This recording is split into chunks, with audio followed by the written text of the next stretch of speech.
ने घड़ा ठवा दे,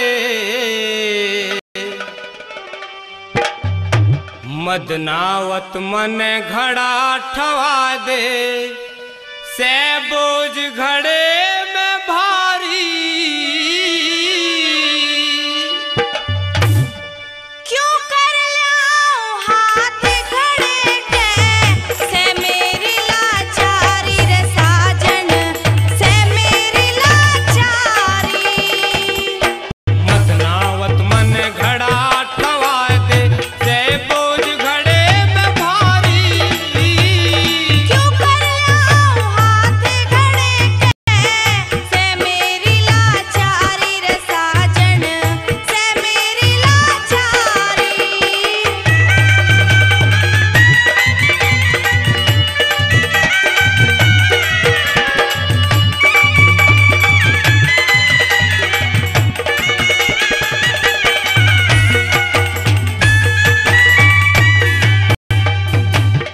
कौन सी से लाचारी तेरी, कौन सी से लाचारी तेरी, भेद बता दे सारा।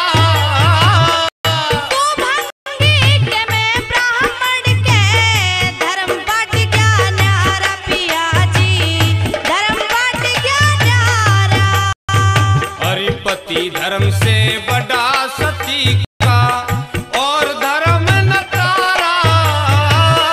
उस दिन बट गए धर्म में बिठा, काशी में कुनबा मारा पिया का, सी में कुनबा मारा। हरि टैम लिकड़ता जा रहा, टैम लिकड़ता जा रहा, थोड़ा हाथ लगा दे प्यारी। क्यों कर ल्याओ हाथ घड़े के, से मेरी लाचारी रे साजन, से मेरी लाचारी।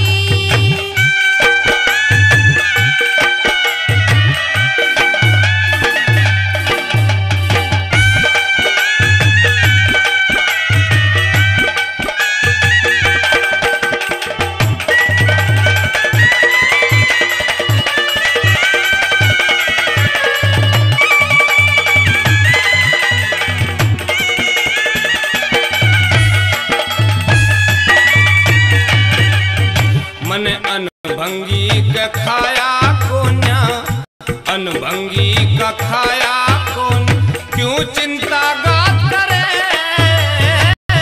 जिसके रहना वैसा करना, किसकी और हिम्मत करे पिया, किसकी और हिम्मत करे।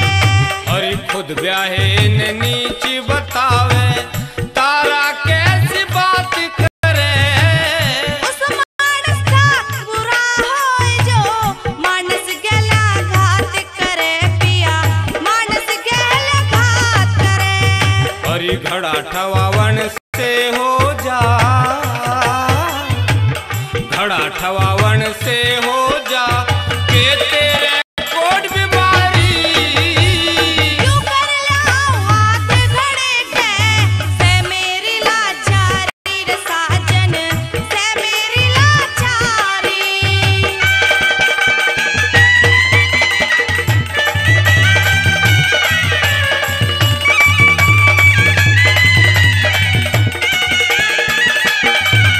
तारा, मैं आज सुबह का आया हूँ और शाम हो चुकी है। मेरा मालिक मुझे डांटेगा और धमकाएगा। कोई बात नहीं है तारा, थोड़ा घड़े के हाथ लगा दे तारा। पिया जी, अगर मैं आपके घड़े के हाथ लगा दूंगी, तो पहले बात तो मेरा धर्म नष्ट हो जाएगा, दूसरी बात ब्राह्मण मेरा इंतजार कर रहा होगा। पिया जी, मैं आपके घड़े के हाथ तारा ऐसी तो कोई बात नहीं, और मेरी बात सुन ले। सुना दो पिया जी।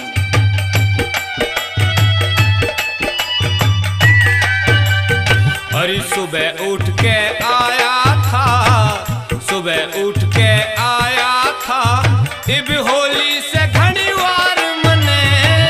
बाट देखता होगा ब्राह्मण, जावण दे भरकार मने, इब जावण दे भरकार मने।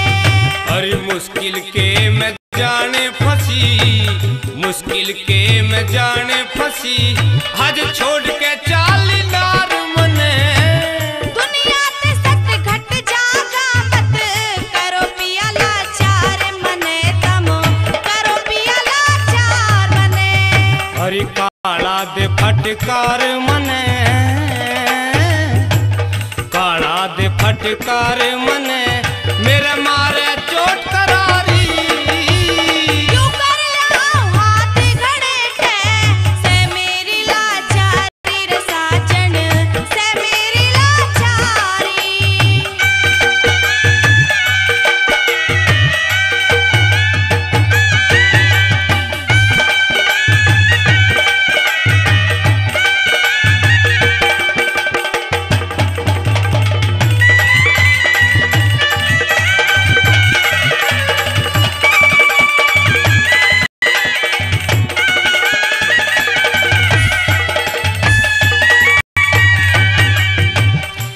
ईश्वर तन के लिख दी हे ईश्वर तन के लिख दी आज कैसे हूँ सफल मैं।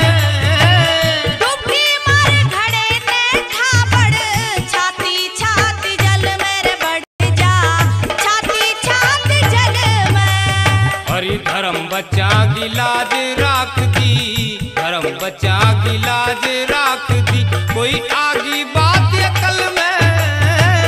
जैसा सीखा ज्ञान बता दिया करती नहीं नकल में पिया जी करती नहीं नकल में।